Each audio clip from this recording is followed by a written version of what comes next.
Hermanos, muy bienvenidos otra vez a nuestro tiempo de poder orar unos por otros, pero también a este tiempo de poder disfrutar con la meta de estudiar, examinar y escudriñar la palabra de Dios. Abramos nuestras Biblias y también nuestros corazones al libro de Romanos capítulo 8. Hoy vamos a concluir este capítulo y la semana pasada nosotros justamente vimos Romanos 8:28 hasta el versículo 30, donde pudimos escudriñar a través de las escrituras, estudiar el seguro propósito de Dios que trazó desde la eternidad del pasado hasta la eternidad del futuro y que tarde o temprano ese propósito santo, soberano, sublime que ha sido escrito por el mismo Dios se va a cumplir en nosotros. En esta noche vamos a hacer lo que la Biblia lo llama 5 preguntas básicas, 5 preguntas que el apóstol Pablo va a desafiar a todo lector a poder refutarlas. 5 preguntas incontestables que nacen de la misma escritura a partir de Romanos 8:31 hasta Romanos 8:39, acabando básicamente el capítulo, para poder concluir con esta seguridad del propósito de Dios, que como te dije, que tarde o temprano se va a cumplir en nuestra vida. Vamos a dar lectura entonces. Romanos 8:31 dice así: ¿qué pues diremos a esto? Esta es una de las preguntas que Pablo hace. Y dice, si Dios es por nosotros, y ahí comienza la primera pregunta. Pregunta número 1, ¿quién contra nosotros? Versículo 32, el que no escatimó ni a su propio Hijo, sino lo que lo entregó por todos nosotros. Segunda pregunta, ¿cómo no nos dará también con él todas las cosas? Versículo 33 está la tercera pregunta. ¿Quién acusará a los escogidos de Dios? Dios es el que justifica. Cuarta pregunta, versículo 34. ¿Quién es el que condenará? Cristo es el que murió, más aún el que también resucitó y el que además está a la diestra de Dios, el que también intercede por nosotros. Versículo 35. Quinta pregunta. ¿Quién nos separará del amor de Cristo? Ahora observa eh, todos los detalles que el apóstol Pablo coloca para responder esta última pregunta: tribulación, angustia, persecución, hambre, desnudez, peligro, espada. Como está escrito, por causa de ti somos muertos todo el tiempo, como contados como ovejas al matadero. Versículo 37, antes, es una conclusión ya, en todas estas cosas, es decir, todo lo que nos pueda pasar, somos, no dice vencedores, sino más que vencedores por medio de aquel que nos amó. Por lo cual estoy seguro, ese es el fin y cómo desenlaza Pablo este capítulo para dar seguridad a sus lectores. Por lo cual dice, estoy seguro, la expresión estoy convencido de que ni la muerte ni la vida, son pares que él va a asociar, ni la muerte ni la vida, ni ángeles, ni principados, ni potestades, ni lo presente, ni lo porvenir, ni lo alto, ni lo profundo, ni ninguna otra cosa creada. ¿Cómo concluye? Nos podrá separar del amor de Dios que es en Cristo Jesús, Señor nuestro. Detrás de cada pregunta, de las 5 que vamos a ver hoy, que evidentemente nos dan un fortísimo consuelo, una fortísima convicción de que Dios cumplirá su propósito en nosotros, detrás de cada pregunta, por lo general, hay una convicción asociada, todas ellas, con Jesucristo, el Hijo de Dios, el que comenzó en nosotros la buena obra, la perfeccionará. Ahora, hermanos, Pablo es muy bueno haciendo preguntas. Antes de compartir la pantalla, quiero que veamos algunas preguntas que en el mismo Romanos ya había hecho anteriormente, a manera de poder responder, a manera de poder sacar conclusiones muy veraces de la escritura. Por ejemplo, la pregunta en el versículo 31 de Romanos 8, con el que empezamos hoy nuestro estudio, dice, ¿qué pues diremos a esto? Miren Romanos capítulo 6, por favor. Si tú me sigues con la lectura en el versículo 1, Romanos 6:1 dice, ¿qué pues diremos? Es la misma pregunta que está en Romanos 8. ¿Perseveraremos en el pecado para que la gracia abunde? Y rápidamente sale la respuesta en el versículo 12, en ninguna manera. El mismo Romanos capítulo 6, mira el versículo 15, si lo puedes leer conmigo ahí dice, ¿qué pues? ¿Pecaremos porque no estamos bajo la ley sino bajo la gracia? En ninguna manera. Cada vez que hay una pregunta de Pablo, concluyentemente con un rotundo en ninguna manera. Mira Romanos 7 para que veas el versículo 7. Salta un capítulo, dice así, la pregunta, ¿qué diremos pues? ¿La ley es pecado? En ninguna manera. Así que Pablo es muy bueno haciendo preguntas. ¿Y cómo comienza nuestro estudio en esta noche? Romanos 8:31. ¿Qué pues diremos a esto? Si Dios es por nosotros, ¿quién contra nosotros? Entonces vamos a desarrollar estas 5 preguntas que Pablo va a hacer para darnos seguridad de que los propósitos de Dios sí o sí se van a cumplir en sus hijos. Voy a compartirte rápido la pantalla y la diapositiva para que podamos hurgar y estudiar la palabra de Dios. Sus propósitos son seguros porque Dios es por nosotros. Lo vuelvo a repetir el tema en esta noche. Sus propósitos son seguros porque Dios es por nosotros. Vamos a ver 5 preguntas incontestables que él va a dar e irrefutables. La semana pasada vimos 5 grandes verdades fundamentales que nacen en la mente y en el corazón de Dios y las va a concluir. Pero estas 5 preguntas son cosas que Pablo, con las cuales va a dar seguridad, certeza a todos sus lectores. Si Dios es por nosotros, comencemos con esta base fundamental, porque estas preguntas se tienen que responder con la base real, seria, de que primero Dios es por nosotros. La Biblia nos dice que la respuesta que el apóstol Pablo va a dar a cada pregunta, según el escritor llamado John Stott, cada una de estas preguntas, y hay 5 respuestas, van a concluir y van a desafiar a todos los lectores y les va a llevar a la convicción de que no hay manera de estorbar el soberano propósito de Dios, porque a los que llamó, predestinó, conoció, justificó y glorificó. Por eso es importante que nosotros primero comencemos con esta base, hermanos. Si Dios es por nosotros, por eso leamos el versículo 31. ¿Qué pues diremos a esto? Si Dios es por nosotros, y ahí viene la respuesta, ¿quién contra nosotros? Pero primero, si Dios es por nosotros. Primera pregunta, ¿quién contra nosotros? Estas 5 preguntas se desarrollan en la base de la persona de Cristo, en la persona de Dios, no sin Él. Así que quiero aclarar eso. Y la Biblia nos enseña que ya que Dios es por nosotros, entonces podemos responder, ¿quién contra nosotros? Bueno, ¿por qué podemos dar una concluyente verdad detrás de esta pregunta? Bueno, vamos al libro de los Salmos, por ejemplo. Salmos 27 dice, Jehová es. ¿Qué cosa es Jehová? Mi luz y mi salvación. Y ahí viene la respuesta rápida. Por eso dice, ¿de quién temeré? Mira el texto, Jehová es. ¿Qué cosa es Jehová? Es la fortaleza de mi vida. Y rápidamente la pregunta, ¿cuál es? ¿De quién he de atemorizarme? Ya que Jehová es luz y salvación, ya que Jehová es la fortaleza, ¿qué nos puede causar un temor por sobre la persona de Dios? ¿Lo notaron? Ya que Jehová no dice fue ni será, Jehová es. Y aquí Romanos 8:31 dice, Dios es por nosotros. No dice será, no dice fue, no dice en algún momento quizás, dice Dios es por nosotros. Así que comencemos con esta gran verdad.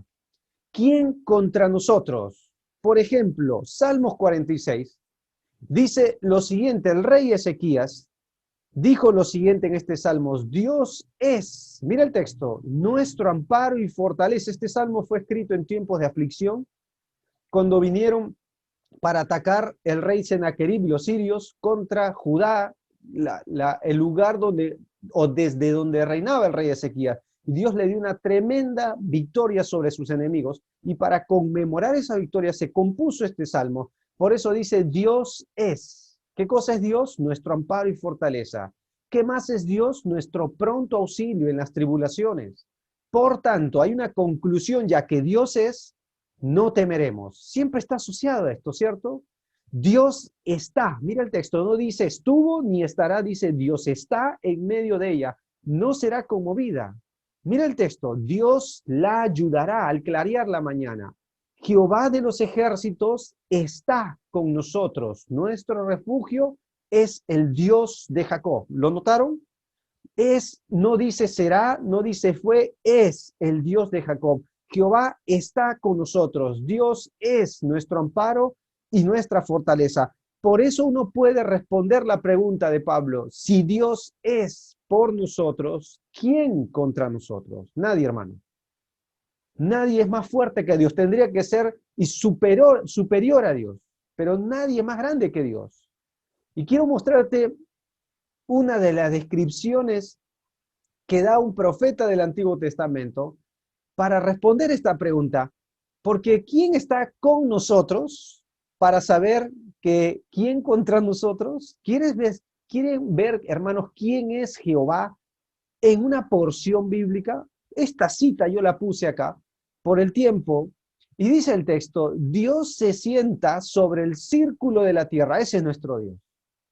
Y la gente que hay debajo o abajo parecen saltamontes. No importa cuán grande sea un gobernador anti Dios, para Dios es como un saltamonte. Él despliega los cielos como una cortina. Mira la majestad de Dios, su persona, y hace con ellos su carpa. A veces cuando hay tormentas, bueno, no mucho aquí en Lima, en nuestra localidad, pero cuando uno sale a otros países, va a la serranía, parece que a veces esos tornados y las tormentas hacen, y los rayos, los truenos hacen que el cielo se parte en dos, parece ser que es el fin del mundo, entre comillas, ¿cierto? Pero ¿qué dice la Biblia? Que Dios despliega los cielos como una cortina. Lo que a nosotros nos puede asustar, para Dios es como una herramienta. Él juzga a los poderosos del mundo, los reduce a nada. Mira el texto, no a cualquiera, sino a los poderosos del mundo. Te podría citar Nabucodonosor, puedo citarte a Faraón, gente que se levantó contra Dios, el mismo rey Sennacherib, y quedaron como nada. Apenas comienza, recién están echando raíces, levanten la mirada a los cielos, dice el texto. ¿Por qué? ¿Quién creó todas las estrellas? A veces uno dice, ¿cuánta distancia hay entre la Tierra y una estrella? Bueno, pero ¿quién las creó? ¿Quién puso esa distancia? Para Dios milimétrica, sin duda alguna. Él las hace salir como un ejército una tras otra y llama a cada una por su nombre. A causa de su gran poder y su incomparable fuerza, ese es nuestro Dios. Lo vuelvo a repetir, Dios es un Dios que tiene un poder grande y una fuerza incomparable. No se pierde ninguna de ellas. Ahora, si Dios cuida de sus estrellas, y como dice el Señor Jesús en el Nuevo Testamento, si cuida de un ave, ¿cuánto más cuidará de nosotros? Porque valemos más, ¿cierto? Oh Jacob, ¿cómo puedes decir que el Señor no ve tus dificultades? Y yo quiero decirte en esta noche, hermano, porque estas verdades nos consuelan, nos fortalecen. ¿Cómo podemos decir a veces o permitir que el diablo susurre a nuestro oído que Dios no ve por nuestras dificultades? Oh Israel, ¿cómo puedes decir que Dios no toma en cuenta tus derechos? ¿Acaso nunca han oído? ¿Nunca han entendido? El Señor, mira el texto, es el Dios eterno. No dice fue ni será, es el Dios eterno, el creador de toda la tierra. Él nunca se debilita ni se cansa. Nadie puede medir la profundidad de sus años. Dios es Dios. Ese es nuestro Dios. Entonces volvamos a hacer la pregunta de Romanos 8:31. Si Dios es por nosotros, ¿quién contra nosotros? ¿Estamos ya capacitados para responder esa pregunta? Nadie, hermano. Dios es por nosotros. Díganlo desde su casa. Dios es por nosotros. Amén. Dios es por nosotros. ¿Cómo hizo esto factible? Cuando Cristo Jesús vino y nació de una virgen, uno de los nombres que rápidamente se le llama o con el cual se le designa al Hijo de Dios, tomado de Isaías y traducido en el Nuevo Testamento es, ¿se acuerdan? Emanuel. ¿Qué significa Emanuel? Dios con nosotros, no lo olvides. Si Dios es por nosotros, ¿quién contra nosotros? ¿Ven la gran diferencia? Oí de un relato en la Guerra Civil de los Estados Unidos en el año 1860, donde un general, bueno, había conflicto entre los del sur y los del norte, ¿cierto? Y oí de un general, o leyendo este artículo de un general que pidió a dos hombres cristianos en esa guerra orar para saber de qué lado estaba Dios, si estaba con los del sur o con los del norte. Y ellos le dijeron lo siguiente, dentro de esa sabiduría que Dios les dio. Le dijeron, general, en realidad no es prioritario que designemos, ni tampoco preguntemos, ni sepamos de qué lado está Dios, sino de qué lado está usted.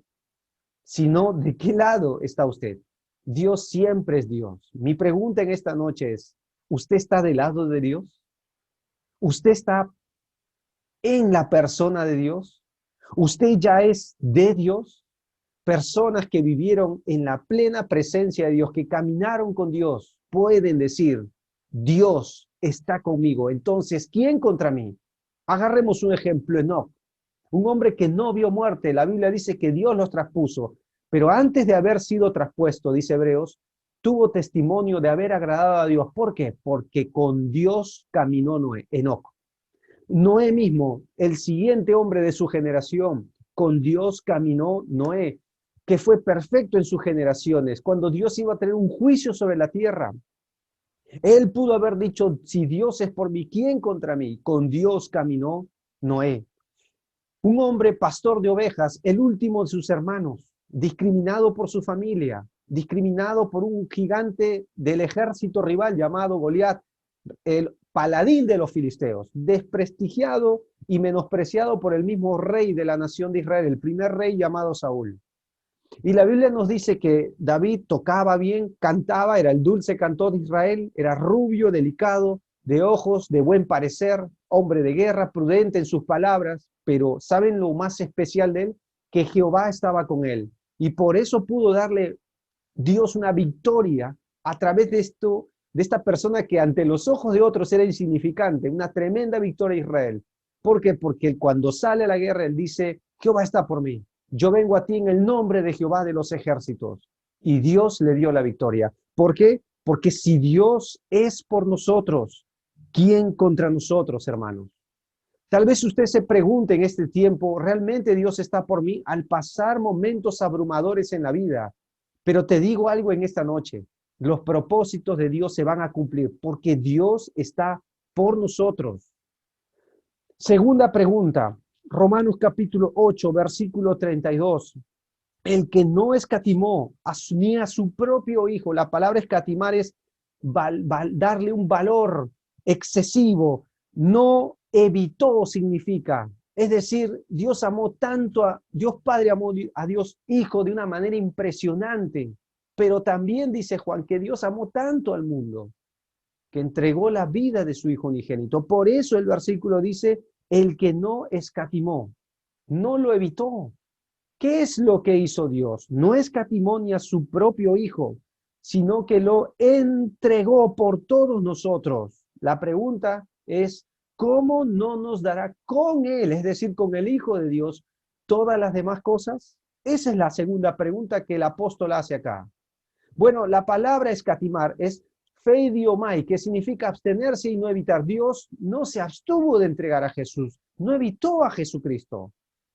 Por eso podemos nosotros concluir, ya que Dios entregó a Jesucristo, ¿cómo no nos dará las demás cosas? La palabra entregar que tienes aquí en tu Biblia es esta que he puesto en tu pantalla, es paradidomi. Significa rendirse, ceder y abandonar. Ahora, yo con mi esposa, por lo menos, a los dos, se nos ha quedado bien grabado este nombre. Porque en el Antiguo Testamento hay una cita para hablar justamente de Jesús, que Dios fue rendido, cedido hasta el punto de ser abandonado. Pero sale con el término de que tú tienes acá, que es conceder gratuitamente bondad, rescate, perdón, de donde nosotros extraemos el término gracia. Y tú dices, ¿de dónde está esto, hermano? Bueno, cuando la Biblia nos dice, porque un niño nos es nacido, hijo nos es ¿qué? Dado. Ahora, ¿por qué con mi esposa recordamos muy bien esto? Porque el término en hebreo es la palabra Natán, el nombre que le pusimos a nuestro segundo hijo. De ahí sale el término, Dios nos quiso dar a nuestro hijo, a nuestro segundo hijo. Bueno, Dios quiso dar la vida de su hijo. Dios lo entregó. Literalmente significa Dios lo abandonó. Por eso Jesucristo dijo en la cruz del Calvario, Dios mío, ¿por qué me has desamparado? Podríamos decir abandonado. Dios Padre le dio la espalda a Dios Hijo, lo entregó. Y la Biblia nos dice que fue por amor a nosotros. Por eso la pregunta es redundante acá. Es una pregunta que no tiene ninguna duda en las respuestas que podemos dar. Porque el que no escatimó a su propio hijo. Dice la Biblia, ¿cómo no nos dará con Cristo las demás cosas? ¿Tendríamos que tener dudas del amor de Dios, de sus propósitos, por duro que se ponga la situación? No. ¿Tendríamos que desmayar entonces? No. ¿Tendríamos que desertar del ejército de Dios? Mucho menos, hermano. ¿Por qué? Porque como un poeta, bueno, Horacio Bonar, un escritor y poeta, dijo lo siguiente: la copa amarga que yo debí beber, que tú y yo debimos beber, la bebió el Hijo de Dios en la cruz. Y ahora esa copa está vacía. Lo entregó Dios por amor a nosotros. El amor de Dios Padre le llevó a entregar a su propio Hijo hasta la muerte y muerte de cruz, que no nos dará juntamente con Él. Hermanos, antes de conocer a Cristo, tú y yo éramos enemigos de Dios. Y Dios nos trató bien en Cristo. ¿Cómo no nos tratará mejor hoy? Ahora que somos sus hijos por causa de que entregó al Hijo unigénito, a Cristo Jesús. Si Dios no escatimó a su propio Hijo, ¿cómo no nos dará con Cristo todas las demás cosas? Tal vez este sea el pensamiento que deberíamos traer cuando como iglesia hacemos la cena del Señor. Esa entrega voluntaria que Dios dio, porque Dios dio lo mejor que tenía, a su Hijo unigénito.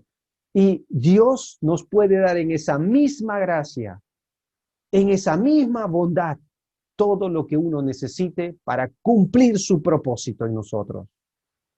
Así que, hermano, esto nos debe alentar.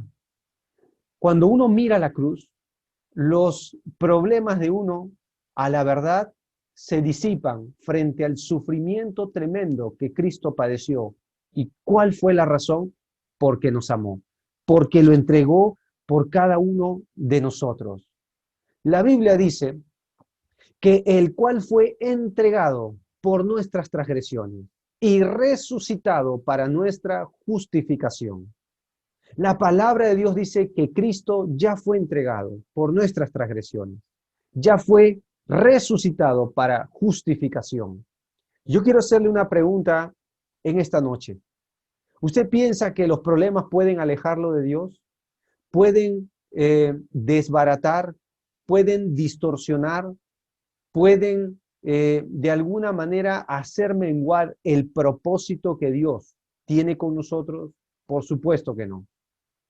Quisieron darle muerte a Jesús los fariseos en un principio. Poncio Pilatos y Herodes se unieron contra tu ungido, dice el libro de los Hechos. Planearon y hasta pagaron hombres para que mintiesen en cuanto a las enseñanzas de Jesús. Sus propios discípulos le abandonaron. El mundo le dio la espalda porque a lo suyo vino y los suyos no le recibieron. Él vino a buscar y a salvar lo perdido, pero esos perdidos lo crucificaron y en manos de gentiles romanos lo abofetearon, le escupieron, le taparon con un manto, le daban con una caña. Y yo te voy a hacer una pregunta, porque le crucificaron, le dieron muerte. Pedro dice, matasteis al autor de la vida. ¿Frustraron el propósito de Dios? No, no pudieron. ¿Saben lo único que hicieron? Fueron la herramienta de Dios para cumplir ese propósito, porque el que no escatimó a su propio Hijo, ¿cómo no nos dará con Cristo, con Él, las demás cosas? ¿No quita eso cualquier duda? ¿No quita eso y disipa cualquier mentira que el diablo nos pone en la mente cuando padecemos? Mira, ni el padecimiento que Cristo enfrentó previo a la cruz, ni esos padecimientos frustraron el propósito de Dios. Por supuesto que no. ¿Cómo no nos dará con el Hijo de Dios todas las demás cosas? Creo que podemos ya contestar esta segunda pregunta, ¿cierto? Primera pregunta, si Dios es por nosotros, ¿quién contra nosotros? Si Dios no escatimó a su propio Hijo, ¿cómo nos dará con Él todas las cosas? Tercera pregunta, ¿quién acusará a los escogidos de Dios? Romanos 8:33. ¿Quién acusará a los escogidos de Dios? Y rápidamente la respuesta, Dios es el que, ¿qué hace Dios? Justifica. Y Pablo usa una expresión acá muy, pero muy judicial, justificar. para hablar de un problema judicial, condenar, de algo que se hacían con los malhechores, de algo que se hacía con gente que realmente merecía la pena incluso de muerte según el grado de su maldad en la sociedad que ellos vivían. Así que aquí podemos ver la tercera pregunta: ¿quién acusará a los escogidos de Dios? Bueno, hay un acusador, ¿cierto? Y la palabra acusar es la palabra pedir una deuda. Es decir, si tú debes a Dios o si tú debes a alguien, esa persona viene y te dice, bueno, ¿cuándo vas a pagar? Es una demanda, es traer cuenta, es alguien que ha tomado una anotación permanente de lo malo que nosotros hicimos. ¿Y sabe quién lo hace? Lo hace el diablo. ¿Sabe quién más lo hace? Nuestra conciencia a veces. Porque traemos cosas de nuestro pasado. Traemos esas cosas de nuestro viejo hombre que a veces nos paraliza de continuar en la carrera cristiana y nos impide correr, como dice el libro de Hebreos, y nos hace una carga pesada por la conciencia y el remordimiento y la culpabilidad con la cual traemos nosotros. Lo traemos al presente. Hay algo con respecto al pasado y nuestras maldades y lo que éramos antes de conocer a Cristo. Ya fue sepultado en lo profundo del mar. Y Satanás es especialista en acusarnos día y noche, dice el libro de Apocalipsis 12, delante del trono de Dios. Sin embargo, hermanos, ¿quién acusará a los escogidos de Dios? Dios es el que justifica. Miren algunos versículos. Bienaventurado el hombre cuyo pecado el Señor no tomará en cuenta. La Biblia dice que si usted confiesa su pecado, alcanza misericordia. Si usted confiesa su pecado, Él es fiel y justo para perdonar sus pecados y limpiarle de toda maldad. Bienaventurado, súper feliz. Esta, aunque es una cita aquí en Romanos 4:8, es la cita del Salmos 32, cuando después que David pecó, cometiendo adulterio, matando al esposo, asesinato, para ser más claro, con la esposa, o matando a Urías, con quien después se metería la esposa, en este caso, es decir, con David, doble pecado. La Biblia nos enseña que él guardó su pecado por un año, y su verdor físico se secó como sequedades de verano. Ya no cantaba el dulce cantor de Israel, afligido por su conciencia, quien ahora la culpabilidad y el remordimiento gobernaban. La Biblia nos dice que literalmente se enfermó. No podía ahora alabarle a Dios, ya no canta. Pero él confiesa su pecado. Salmos 32 dice, mi pecado te declaré y no encubrí mi iniquidad. Y él comienza este salmo diciendo, bienaventurado el hombre a quien Jehová ya no toma en cuenta su pecado. Al hombre a quien Jehová le ha perdonado. Mire, hermano, dejemos de escuchar la voz del diablo, que es especialista en traer lo malo que hicimos. El que está en Cristo es nueva criatura. Las cosas viejas pasaron, todas son hechas nuevas. Tal vez alguno que me escucha en esta noche lucha y batalla continuamente con esto y no ve la manera de conseguir una victoria por sobre esto. Por los recuerdos, por ese dolor que todavía está pendiente, aunque ya pasó, todavía es como si fuera real. Bueno, confiese ese pecado. Póngalo delante de Dios, porque Dios le llama a usted bienaventurado, porque al confesar, Él le perdonará. Mira el versículo siguiente: cuán bienaventurado es el hombre a quien el Señor no culpa de iniquidad, en cuyo espíritu no hay engaño. Cuán bienaventurado.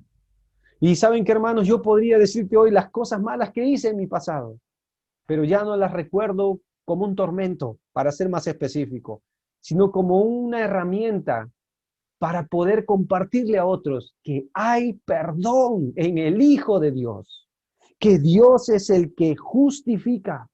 Ya no hay base para la condenación, para la acusación, ya no hay base. Déjame darte algunas razones. No hay base porque Cristo sufrió la pena de mi acusación. El que nunca hizo pecado, por nosotros se hizo pecado, para que tú y yo fuésemos hechos justicia de Dios en él. La Biblia nos dice que ya no hay tribunal que nos puede acusar. ¿Saben por qué? Porque ahora estamos alcanzando el trono de la gracia para alcanzar oportuno socorro y misericordia. Incluso el juez, que se supone es Dios, es el único juez, resulta que es el que justifica. Romanos 8, versículo 33, Dios es el que justifica y es el mismo juez que te anima, te invita a acercarte a ese trono de la gracia. Por eso vuelvo a preguntar, según el versículo 33, ¿quién acusará a los escogidos de Dios? Dios es el que justifica. Ya no podemos, aunque nos acusen, no podríamos desviarnos del propósito de Dios. Mira lo que dice el versículo, que cuando nosotros estábamos muertos, dice Efesios, en nuestros delitos y en la incircuncisión de nuestra carne, nos dio vida, perdón, esto es Colosenses, nos dio vida juntamente con Él, habiéndonos perdonado. No dice algunos delitos, no dice los pasados delitos, dice todos los delitos, aún los que aún no hemos hecho. Dios murió por todos nuestros pecados. En Cristo lo hizo maldición por ti y por mí, para que hoy fuésemos hechos justicia de Dios en Él. Por eso en esta noche, usted y yo podemos decir, por lo que Dios hizo en Cristo por nosotros, somos justos. Hoy somos libres de toda acusación ya. Ya no hay más pena, hermano querido. Deje eso en las manos de Dios. Viva para los propósitos de Dios. Y su propósito no es que usted viva acusado por su conciencia. Y si hay algo que arreglar en esta noche, hágalo, porque Dios es el que justifica. Dios ya lo sabe. Dios murió por esos pecados. Amigo que nos escucha, usted tiene la oportunidad de tener paz con Dios. ¿Saben cómo? Acérquese a Cristo por la fe, reconozca que ya entregó la vida en la cruz del Calvario para que el mismo Dios Padre lo haga justo a usted, por pecador que haya sido. Por eso la tercera pregunta podemos contestarla en esta noche, ¿cierto? ¿Quién acusará a los escogidos de Dios? Dios es el que justifica. Mira lo que dice esta carta. Dice, algunos de ustedes antes eran así. Yo puse esto en otra versión porque es muy clara acá. Pero fueron antes y ahora dice fueron. ¿Qué sucedió entre antes y fueron? La obra de Cristo. ¿Qué es lo que hizo? Fueron limpiados. Fuimos, podemos decir en esta noche. Fuimos hechos santos, fuimos hechos justos ante Dios al invocar, y otra vez, el nombre del Señor Jesucristo y por el Espíritu de nuestro Dios. Cuando Pablo escribe a los corintios en su vida pasada, algunos habían sido afeminados, se habían echado con varones, secuestradores, fornicarios, adúlteros, borrachos, maledicientes, pero fueron lavados, justificados, santificados por el nombre de Cristo y el Espíritu de nuestro Dios. ¿Puede hacer eso Dios hoy? Claro que sí. El poder de Dios en la cruz no es deficiente, es eficaz. No es limitado, tiene un alcance mundial eterno para todo aquel que en Él cree. Y si en esta noche usted no está convencido de esto, de que es un hijo de Dios que aún no ha sido lavado, santificado y hecho justo, puede serlo. No es por obra humana. La Biblia dice bien claro acá, Dios es el que justifica. El mismo juez quiere darle a usted la justicia de Cristo. Quiere hacerle a usted inocente, declararle sin pecado alguno en la obra de Cristo solamente. ¿Quién acusará a los escogidos de Dios? Dios es el que justifica. ¿Quién es el que condenará? Romanos capítulo 8, versículo 34. Vamos a leer el versículo completo porque hay tres razones fundamentales para responder esta pregunta. ¿Quién es el que condenará? Cristo es el que, primera razón, murió, más aún el que también, segunda razón, resucitó, y el que además está a la diestra de Dios. Tercera razón, y el que también intercede por nosotros. ¿Qué hace hoy Jesús? ¿Cuál es su ministerio? Intercede, ora por nosotros. Hoy es llamado el sumo sacerdote en un oficio a la diestra de Dios Padre hasta que Él venga. Hay razones. ¿Quién nos condenará? ¿Alguna vez se ha sentido condenado, hermano? Cuando usted se levanta en la mañana por algo que hizo mal el día anterior, ¿Alguna vez ha perdido el sueño por algo que usted sabe que hizo mal? Tal vez una palabra desmedida, tal vez un trato que no debió hacer, tal vez una decisión que no debió tomar. Sin embargo, hay opción. La palabra condenación es la palabra catacrima, que significa sentencia, adversa, veredicto. Es una sentencia en contra de usted, en contra de nosotros. Pero miren lo que Jesucristo dijo. De cierto os digo, el que oye mi palabra y cree al que me envió, no dice tendrá, no dice tuvo, tiene vida eterna. Ahora mira el texto. No vendrá condenación, mas ha pasado de muerte a vida. Romanos 5:16. Y con el don no sucede como en el caso de aquel que uno que pecó, porque ciertamente el juicio vino a causa de un solo pecado para condenación. Si usted pecó, la Biblia dice que estamos todos condenados, pero el don vino a causa de muchas transgresiones. ¿Para qué? Para justificación. Cristo murió justamente para ya no merecer esa pena, esa paga, esa condenación. Siguiente versículo, así que como por la transgresión de uno vino la condenación a todos los hombres, de la misma manera, por la justificación de uno vino a todos los hombres la justificación de vida. ¿Quién es ese otro? Jesucristo, el Hijo de Dios.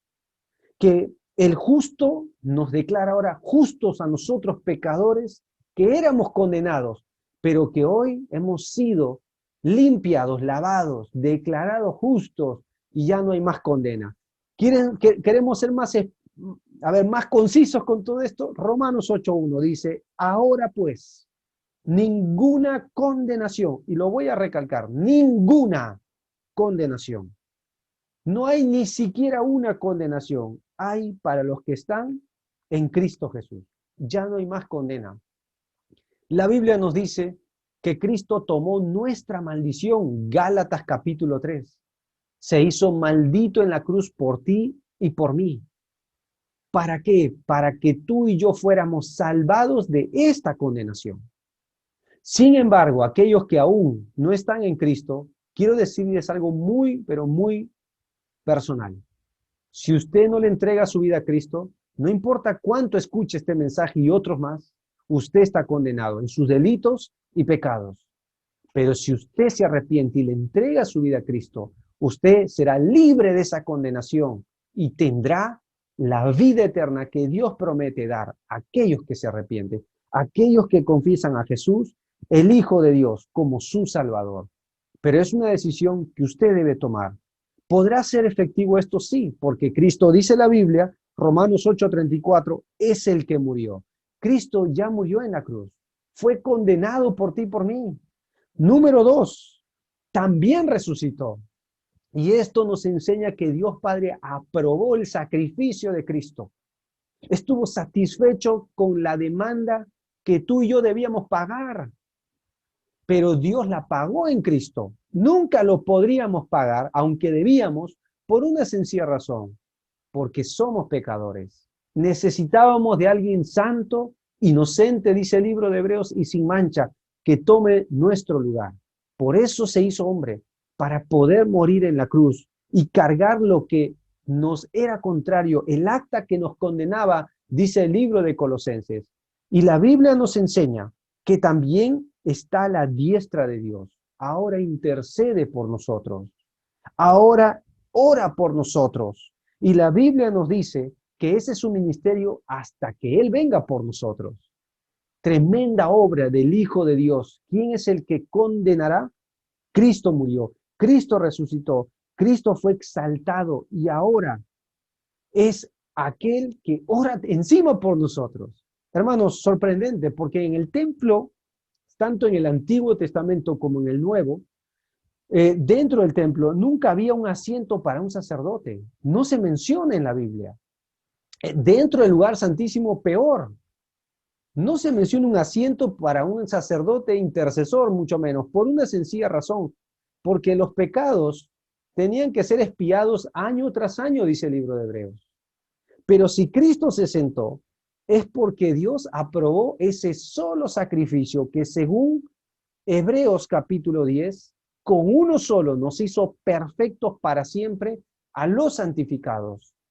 La Biblia nos dice que los antiguos sacrificios no agradaban a Dios porque no podían limpiar las inmundicias de nuestro pecado, no podían lavar nuestras culpas. Solo Dios pasaba por alto hasta que un solo sacrificio del Hijo de Dios, el cual se sentó a la diestra de Dios Padre, Él traspasó los cielos, ya no está en un lugar santísimo físico, está en el mismo cielo, intercediendo por nosotros. Por eso la Biblia nos dice, quien ya murió por nosotros y ahora la Biblia nos dice en el libro de Pedro, terminó en su carne con el pecado. Terminó en su carne con el pecado. Eso está en 1 Pedro 4:1. Padeció en la carne, físicamente, pero ahora terminó con el pecado. ¿Quién nos condenará? Ya no hay condenación, ni una siquiera, para los que están en Cristo Jesús.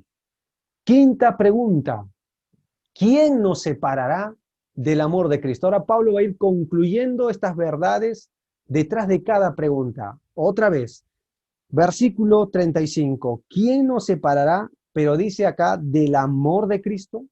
Ahora miren conmigo Romanos 8:28 para notar, aquí hay algo muy significativo. Sabemos que los que aman a Dios, pero el versículo 35, ¿quién nos separará del amor de Cristo? Ahora miren Romanos capítulo 8, el versículo 37. Antes en todas estas cosas somos más que vencedores por medio de aquel, no dice que amamos, sino que nos amó. Y acá tenemos que poner una base fundamental, que la obra y el propósito de Dios no depende de nuestro amor por Él, depende de su amor de Él hacia nosotros. No está hablando de la fidelidad de nuestro voluble amor, de nuestro alterable amor, de nuestro inconstante amor por Él. Y que por cierto nosotros le amamos a Él porque Él nos amó primero. Lo que está diciendo Pablo acá es la seguridad que él tenía por el amor de Dios hacia él y hacia ti y hacia mí. Y en ese amor nos sostenemos. No por, gracias a Dios, que no es por nuestro amor, sino ese amor inagotable, ese amor continuo, ese amor constante, como dice el Antiguo Testamento, con amor eterno, dice Isaías, te he amado. Por tanto, te prolongué mi misericordia. Y como el Nuevo Testamento lo corrobora, que Dios mostró su amor para con nosotros, en que siendo aún pecadores, Cristo murió por nosotros. Es esa clase de amor que le llevó a entregar la vida de su Hijo por nosotros, que esa clase de amor nos asegura algo para responder esta quinta pregunta. ¿Quién nos separará del amor de Cristo? La palabra separar es la palabra partir, alejarse, irse, marcharse, huir. ¿Quién puede partir la unión que hoy tú y yo tenemos por causa del amor de Cristo? ¿Quién puede partir, como dice el libro de Efesios, el amor de Dios, que es el vínculo perfecto? No se puede, no se puede. Y él va a mencionar cosas que él experimentó acá. Cosas no que a él se le ocurrió inventar y escribir, sino cosas que él experimentó. Y tanto el libro de Romanos como el libro de Corintios casi por ahí son contemporáneos. Fueron escritos casi por ahí en tiempos de aflicción. Y justamente Pablo comienza diciendo, ¿quién nos separará del amor de Cristo? ¿Tribulación? Examinemos estas palabras. Él va a colocar estas palabras que él experimentó, estas situaciones, crisis, ocasiones, para asegurarnos que los propósitos de Dios por causa de su amor son inalterables. No pueden fallar. Tribulación, la palabra tribulación significa o viene del término presionar. Habla de prensa, estrechar y oprimir. La prensa que usaban los judíos para exprimir literalmente las uvas o el lagar, lo pisaban. Por eso en el libro de Apocalipsis a esto se le llama el tiempo de la gran tribulación para gente que rechazó la verdad de Cristo, no para los creyentes, porque no estaremos más acá. Sin embargo, la palabra tribulación habla de esto, de estar aplastado. ¿Usted se siente en esta noche así? Tal vez usted se siente atribulado porque se siente presionado, se siente en estrecho, se siente oprimido por los problemas que está usted viviendo. Tal vez un problema de salud, un problema financiero, un problema en el hogar, un problema con un hijo, un problema incluso con un cónyuge, no sé. Bueno, hay maneras de ser atribulado, pero la Biblia habla mucho de este término. Se menciona como 35 a 37 veces en la Biblia, en el Nuevo Testamento solamente. Miren algunos textos, porque toda tribulación nos lleva a cumplir, aunque no lo crean, el propósito de Dios. Mira el versículo de 2 Corintios 1, 4, 8. Pablo dijo lo siguiente, el cual nos consuela, Dios nos consuela, ¿en cuántas? En todas nuestras tribulaciones. ¿Está usted pasando tiempo de tribulación, querido hermano? Bueno, prepárese, Dios le va a consolar. Dios provee consuelo a través de la tribulación. Si usted es un hijo de Dios, tiene el Espíritu Santo y sabe cuál es uno de los nombres, el Consolador. Dice aquí, para que podamos también nosotros consolar a los que están en cualquier tribulación. No solo Dios le provee consolación, lo va a capacitar para consolar a otros por medio de la consolación con que nosotros somos consolados por Dios. Miren el siguiente versículo, porque hermanos, no queremos que ignoréis acerca de nuestra ¿qué? Tribulación que nos sobrevino en Asia, pues fuimos abrumados sobremanera más allá de nuestras fuerzas, de tal modo que aún perdimos la esperanza de conservar la vida. Pablo dijo, ya acá acaba mi vida, pero detrás de esa tribulación, ¿qué experimentó? ¿Qué vino del mismo Dios? Consuelo, para el confort en el corazón de él y consolar a otros. Tal vez usted está siendo hoy atribulado, pero Dios le está capacitando. Dios está ampliando su ministerio para consolar a otros. ¿Cuánto se necesita personas con esta capacidad hoy, dadas por el mismo Dios? ¿Cierto? Personas que hoy hasta quieren y llegan al borde del suicidio porque piensan que la vida se acabó y entonces Dios le usa a usted para hacerle ver que hay consuelo, que hay respuesta divina detrás del dolor de la tribulación. Dios todavía quiere cumplir un propósito en usted, por eso le permite atravesar tribulación, pero ni la tribulación lo puede separar del propósito porque Dios nos ama. Segundo ejemplo de la tribulación, asimismo, hermanos, dice Pablo, os hacemos saber la gracia de Dios que se ha dado a las iglesias de Macedonia. Ellos conocieron a Cristo, ¿de qué manera? Que en grande prueba de tribulación, la abundancia de su gozo y su profunda pobreza abundaron en riquezas de su generosidad. La tribulación generó y promovió que ayudaran a otros. ¿Lo notaron? Promovió que se identificaran con la necesidad de otros, que fueran generosos. Y te voy a decir algo, los problemas que como iglesia sabemos muy bien que estamos experimentando, algunos de ustedes, básicamente con problemas de salud, están generando que otros se identifiquen y oren, oremos unos por otros, compartimos. Yo puedo decir hoy que no somos una familia hoy, en concepto. Somos hoy una familia real, que nos sostenemos unos a otros, ¿cierto? ¿Lo ha experimentado estos días? Que nos llaman, llamamos, ¿cómo está hermano? ¿Cómo le va? ¿Está pasando por un momento? ¿Cómo puedo orar por usted? Uno puede ver esto. Y gracias a Dios, porque encontramos en cada uno de nosotros, ahora sí creo, en términos reales, una familia. ¿Qué está usando Dios? Las tribulaciones. Es la manera. Así que no reneguemos de los problemas que nos atribulan. Demos gracias a Dios, que Dios nos está proveyendo consuelo y nos asocia para ser uno en Cristo Jesús. Otro versículo, 2 Corintios 2:4, Pablo dice que la tribulación nos ayuda a identificarnos con aquellos que pasan por algo similar que nosotros, hasta peor, porque por la mucha tribulación y angustia del corazón, os escribí con muchas lágrimas, no para que fueseis contristados, sino para que supieses cuán grande es el amor que os tengo. A veces, hermanos, la verdad, quiero ser muy claro, la manera de experimentar el amor de Dios es a través de la tribulación.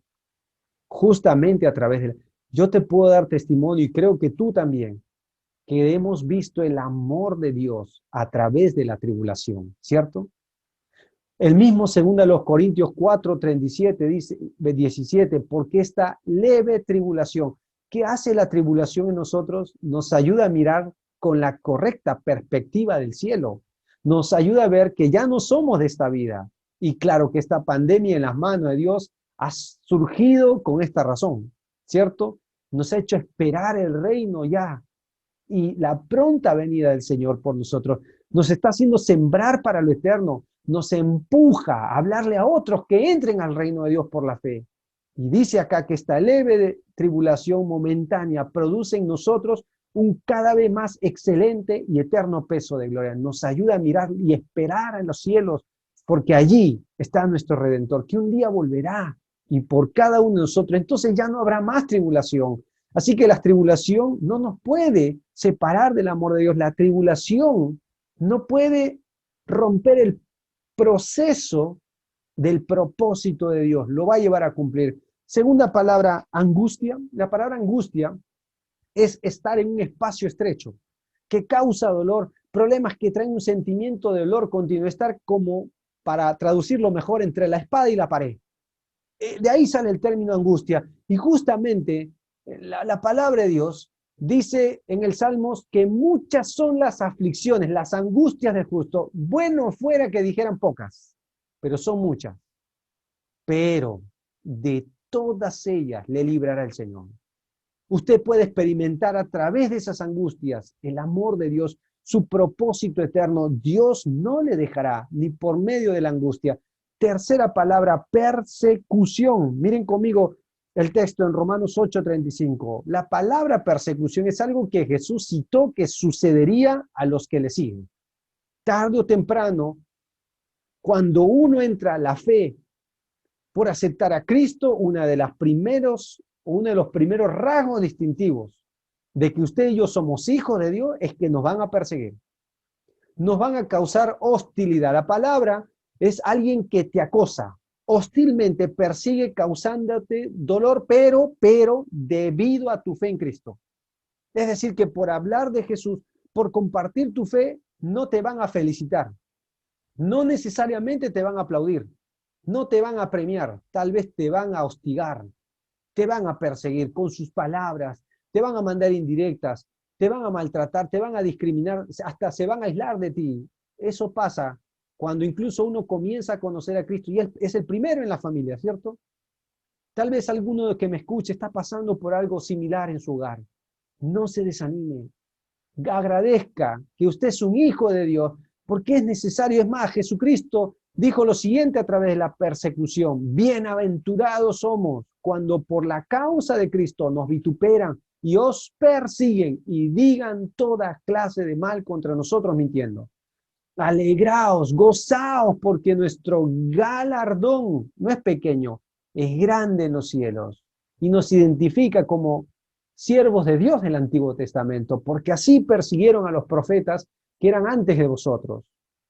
Y también, dice el apóstol Pablo, a su discípulo Timoteo, todos los que quieren vivir piadosamente en Cristo Jesús, lamento decirle esto, si usted quiere ser fiel a Dios, padecerá persecución.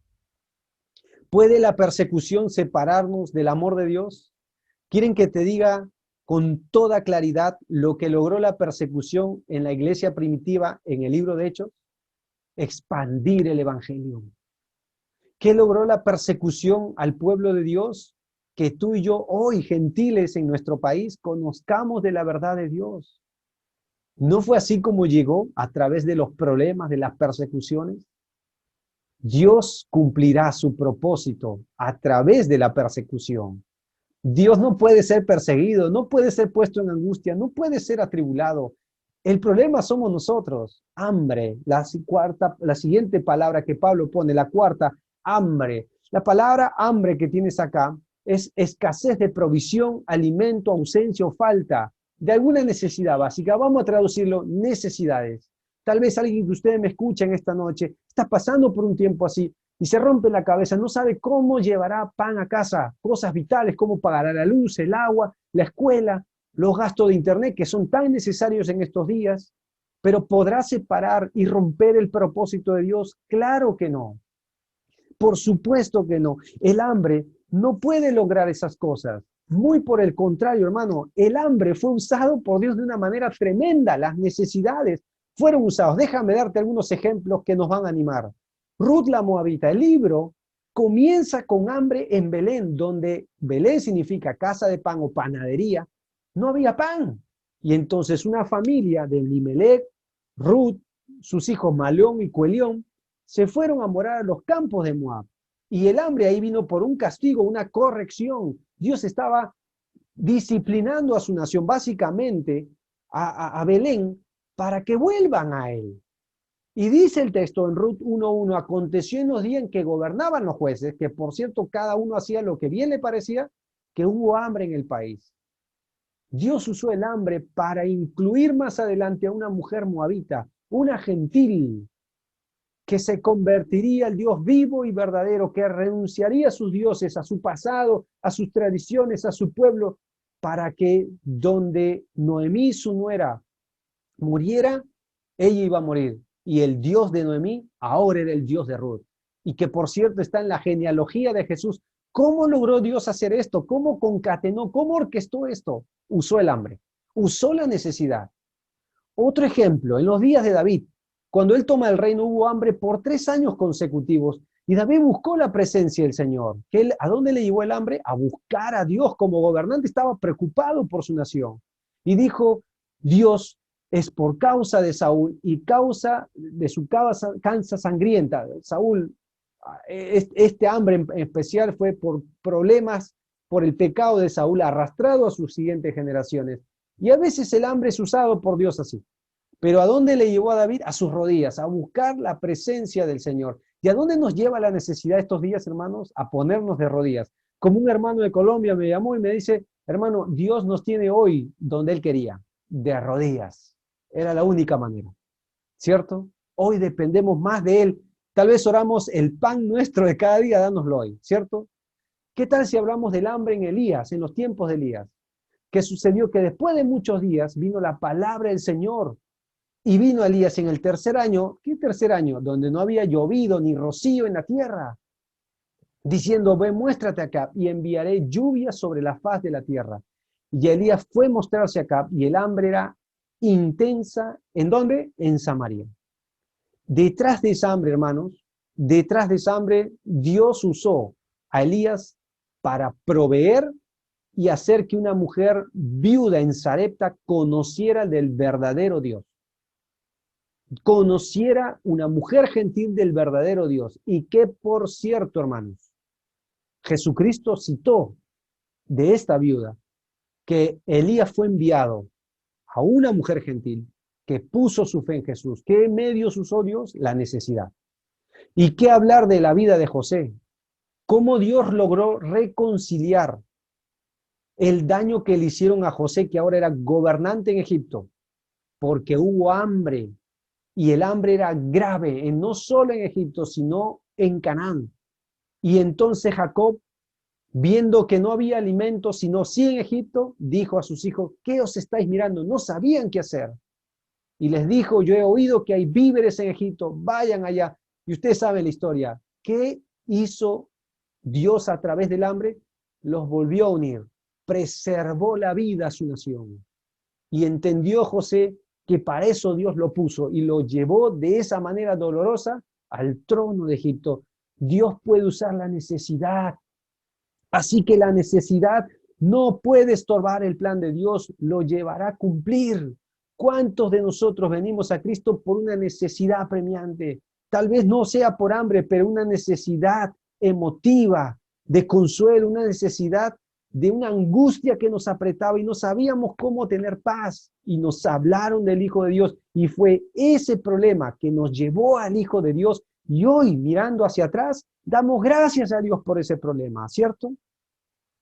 Así que la tribulación, angustia, persecución, el hambre no pueden alterar los planes de Dios. La desnudez, la palabra desnudez, Pablo la mencionó varias veces y él puso este ejemplo. Hasta esta hora padecemos hambre, tenemos sed, estamos desnudos, somos abofeteados y no tenemos morada fija. Estamos desnudos, es decir, no tenemos suficiente sustento económico para comprar ropa. Eso significa. Y a menudo Esta desnudez era un sinónimo de pobreza, de recursos escasos económicos, donde solo era para poder comer el día a día y no había para tal vez vestirse mejor. Y hoy a veces esto puede ser un problema. Deje de lamentarse. Mira, se acerca diciembre, hermano, y usted verá gente que probablemente compre regalos, haga compras, no sé, masivas, aunque estamos en pandemia, igual va a ser probablemente. Y puede haber un sentido de desánimo de decir yo, ¿por qué no? Si soy hijo de Dios. Porque la vida del hombre, nuestra vida, no consiste en las cosas que nos ponemos, tenemos y poseemos. Está escondida con Cristo en Dios. Teniendo sustento y abrigo, estemos contentos. Disfrutemos de la vida con lo poco que Dios nos da, o mucho. Pero ni la desnudez nos puede separar. Peligro. ¿El peligro nos puede separar? Y hoy estamos viviendo tiempos de peligro como nunca. Resulta que el peligro va asociado con la espada. Y la palabra espada que tienes ahí en tu Biblia, en el final del versículo 35, no está hablando de la espada del guerrero, con el cual iban y enfrentaban enemigos. Es una espada corta que menciona el apóstol Pablo acá, del verdugo, del asesino. Suponte que nos acribillan. ¿A dónde nos llevará todo esto? La verdad nos llevarán a Dios, porque estaremos ausentes de este cuerpo y presentes en el Señor. Y mi cuerpo, Él lo glorificará, como vimos la semana pasada. Ni el peligro ni la espada. En una sola cita, Pablo mencionó 8 veces este término. En camino muchas veces en peligro, número 1, de ríos, peligro de ladrones, peligro de los de minación, peligro de los gentiles, peligros en la ciudad, peligros en el desierto, peligros en el mar, peligros entre falsos hermanos, en trabajo, fatiga, en muchos desvelos, en hambre, sed, en muchos ayunos, en frío y en desnudez. Peligros. 8 veces mencionó el peligro, y donde tú veías a Pablo, estaba en peligro. En una oportunidad en el libro de Hechos lo golpearon tanto que parecía muerto, lo sacaron fuera de la ciudad, se levantó, se sacudió el polvo y volvió a entrar a la ciudad. ¿Cómo es eso? Porque los peligros en la vida del apóstol y en tu vida y en la mía, solo, otra vez, nos llevarán a cumplir el propósito de Dios. Su amor nos hace, miren conmigo, Romanos 8:37, antes en todas estas cosas somos más que vencedores por medio de aquel que nos amó. Su amor nos hace más que vencedores. La palabra más que vencedores es un término griego que es hupernikao. Una vez enseñé este tema, ¿recuerdan? Que es una palabra que está compuesta de 2 términos. Huper es más que o hiper, por sobre, que significa, y nikao viene de la raíz de la diosa griega de la victoria, Nike, que significa victorioso, de los juegos griegos que ellos hacían. Se le daba la corona de la diosa, aparentemente Nike. De ahí sale el término de las marcas Nike, ¿no? De las zapatillas, polos, chompas, gorra, ahora mascarilla Nike también, por cierto, ¿no? Bueno, de ahí sale ese término. Somos más que vencedores, pero dice el texto acá, por medio de aquel que nos amó. Porque todo lo que es nacido de Dios, hermanos, vence al mundo. Y esta es la victoria que ha vencido al mundo, nuestra fe. Somos más que vencedores. Gracias sean dadas a Dios, que nos da la victoria, pero por medio de nuestro Señor Jesucristo. Mas gracias sean dadas a Dios, el cual nos lleva siempre, no algunas veces, siempre en triunfo en Cristo Jesús. Y por medio de nosotros manifiesta en todo lugar el olor de su conocimiento. Y en estas cosas os he hablado para que en mí tengáis paz, dice Jesús. En el mundo tendréis aflicción. Eso dijo el Salvador. Pero confiad, yo he vencido al mundo. Por eso somos más que vencedores. Así que como ven, hermanos, nada puede frustrar el propósito de Dios, porque su amor nos hace más que vencedores. Su amor nos da. Miren conmigo Romanos 8:38. Por lo cual estoy seguro de que ni la vida ni la muerte, ni ángeles ni principados, ni potestades, ni lo presente ni lo porvenir, ni lo alto ni lo profundo, ni ninguna otra cosa creada nos podrá separar del amor de Dios que es en Cristo Jesús, Señor nuestro. Su amor nos da seguridad. Su amor nos da confianza, porque el que comenzó en nosotros la buena obra la perfeccionará. Él cumplirá su propósito en nosotros. No hay manera de derribar, destruir, desarmar, soslayar el propósito de Dios. No se puede. Estoy seguro, y Él va a poder decir, estoy convencido de que ni la muerte ni la vida, la muerte no puede estorbar los propósitos de Dios. Nos llevarán al mismo Dios, porque para mí el vivir es Cristo y el morir es ganancia. Que estar con Cristo es muchísimo mejor. Y como Pablo lo dice, el tiempo de mi partida está cercano. ¿A dónde se iba? A Dios. Ni la vida, ni las crisis de esta vida, cual sea que usted está pasando, destruirán los propósitos de Dios. Pero que ahora ha sido manifestado la aparición del Señor nuestro Salvador Jesucristo, el cual quitó la muerte y sacó a luz la vida y la inmortalidad por el Evangelio. Tú y yo hoy en Cristo somos inmortales. Físicamente podemos perecer, pero como dice el Señor en Juan 11, el que cree en mí, aunque esté muerto, vivirá. Ahí está. Ni los ángeles, ni principados, ni siquiera los demonios, ni las potestades del mismo infierno pueden separarnos del amor de Dios. Ni lo presente, ni lo que nos pueda pasar hoy, ni lo que usted se puede imaginar que pueda pasar incluso, o cómo terminar este año, ni el futuro incierto, ni lo alto, ni lo profundo, nada que está arriba, nada que está abajo, ninguna otra cosa creada. Solo hay alguien que no fue creado. ¿Quién fue? ¿Quién es? Jesucristo, el Hijo de Dios, que es, el que era y el que ha de venir. Solo Él. El resto todo es creado, ¿cierto? Todas estas cosas que estamos viendo en esta noche son creadas. Pero Él es el mismo ayer, hoy y siempre. Él es el eterno Dios y en sus brazos estamos seguros. Nada nos puede separar del amor de Dios que es en Cristo Jesús. Déjeme salir de la pantalla para ir concluyendo en esta noche. Warren Wiersbe, que fue un escritor y un tremendo hombre, me gusta mucho de sus escritos, sus libros. Uno de sus libros que se llama, se los recomiendo, Las piedras en tu camino te guiarán y llevarán a tu destino. Lo vuelvo a repetir, las piedras en tu camino te llevarán y te guiarán a tu destino.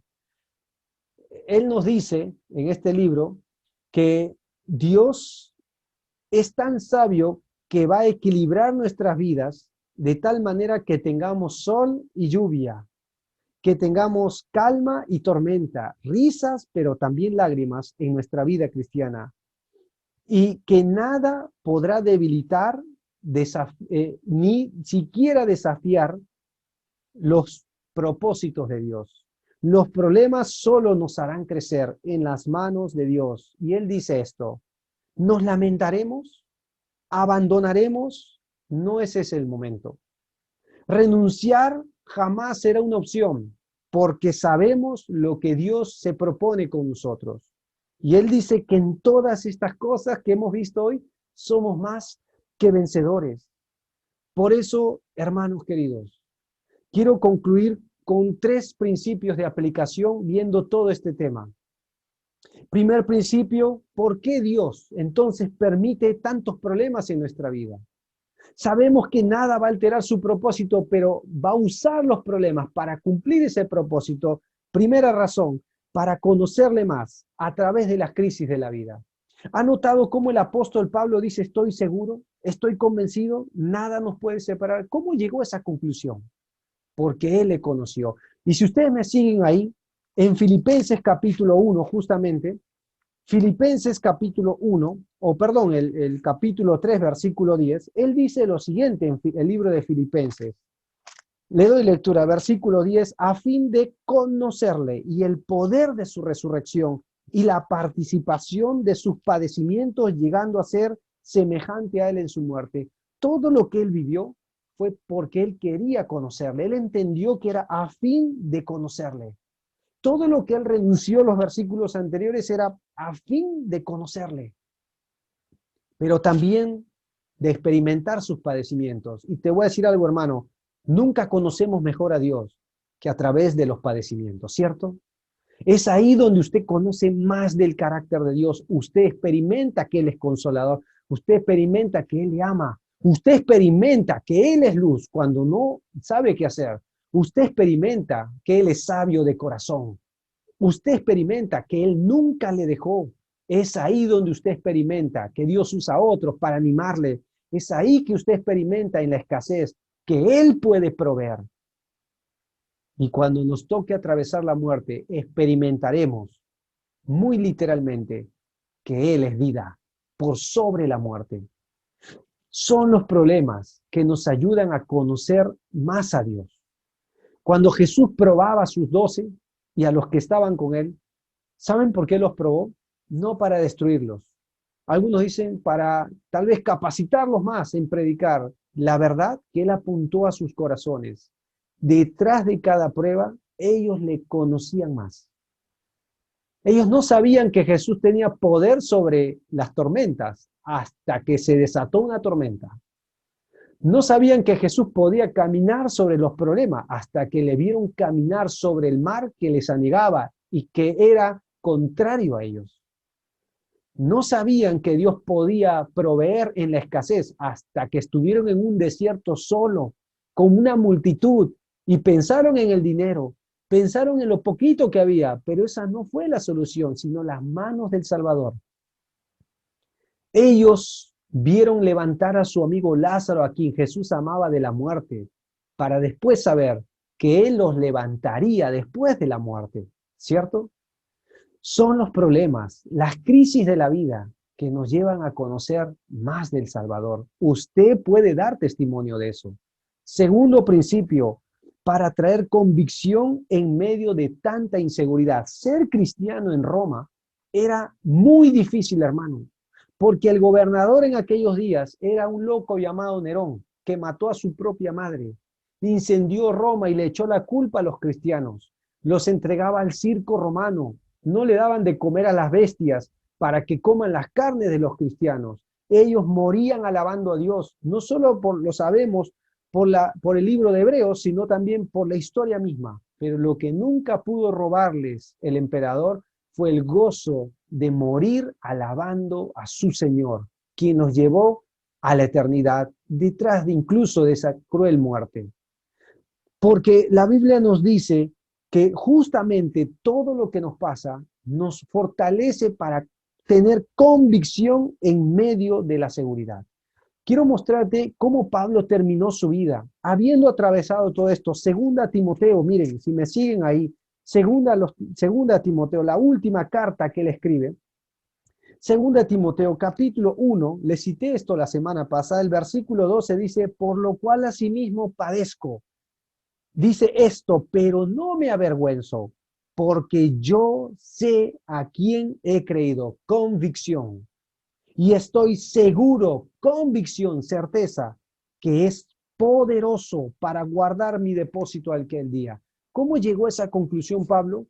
Porque conoció a través de los problemas y Dios a través de los problemas produjo convicción que Dios es poderoso. Y en el último capítulo de esta misma carta, capítulo 4, versículo 18, él dice esto, el Señor me librará de toda obra perversa y me preservará para su reino celestial. Y yo te puedo decir lo mismo, el Señor nos librará y nos preservará. Él cumplirá su propósito en nosotros. Son los problemas que han generado convicción, un ancla fuerte de lo que Dios es y es capaz de hacer en nuestros corazones por medio de los problemas, ¿cierto? Tercer principio, para confiar en Dios, en su palabra y no en nuestros sentimientos. ¿Cómo estaba convencido Pablo? Porque dice acá, estoy seguro, no dice que fue Dios, ni que será Dios, que Dios es poderoso. Como comenzamos nuestra lectura en esta noche, si Dios es por nosotros, ¿quién contra nosotros? Segunda de Timoteo 4:17 dice, pero el Señor estuvo a mi lado y me dio fuerzas. Es el Señor que nos guiará aún más allá de la muerte. La Biblia nos enseña que justamente podemos confiar en su voz, podemos confiar en sus promesas, en sus palabras y no en nuestro corazón. Nuestro corazón tal vez quiera renunciar, nuestra alma tal vez se quiera dar por vencida, nuestros sentimientos tal vez no quieran acompañarnos, tal vez nos se desanima mucho más de lo que podemos imaginar, pero es la voz de Dios que nos sostiene en tiempos duros, es su palabra que es antorcha que arde en nuestros corazones, ¿cierto? Es su palabra que es sostén a nuestra vida. Termino con esto. Un hombre llamado Crisóstomo, uno de los primeros padres de la iglesia, se le puso Crisóstomo, aunque él es Juan Crisóstomo, porque significa pico de oro, es decir, elocuente, porque era un buen expositor. Vivió en los años 345 después de Cristo, de padres acomodados. Su madre luego enviudó, decidió quedarse viuda para dedicarse a entrenar y cultivar el amor de Dios en su hijo Juan. Así que un día lo persiguieron a él, ¿cierto? El emperador romano le dio persecución, claro, por su fe en Jesucristo, y un día lo amenazó que si seguía siendo una persona que daba testimonio de Jesús, lo iba a desterrar. Y le animó y le exhortó y le obligó a negar su fe. Y él dijo que no. Tú no puedes desterrarme, le dijo al emperador romano. No puedes hacerlo porque esta tierra no es mi hogar. El cielo es a donde yo voy. Y si tú me destierras, tienes que saber algo, le dijo él. Nada me quitarás porque el cielo es mi hogar. Entonces voy a quitarte tus posesiones y tus tesoros. Tú no puedes tocar mis posesiones porque mis riquezas están en los cielos, dijo él. Entonces te quitaré todas tus amistades. Y él les dijo, no puedes separarme de mi mayor amigo, que es Dios, ni de su amor. Entonces te voy a ejecutar.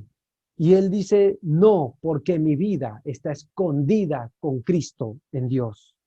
Todo lo que puede inventar contra un cristiano este mundo, lo único que logrará hacer es hacer que Dios cumpla su propósito en nosotros.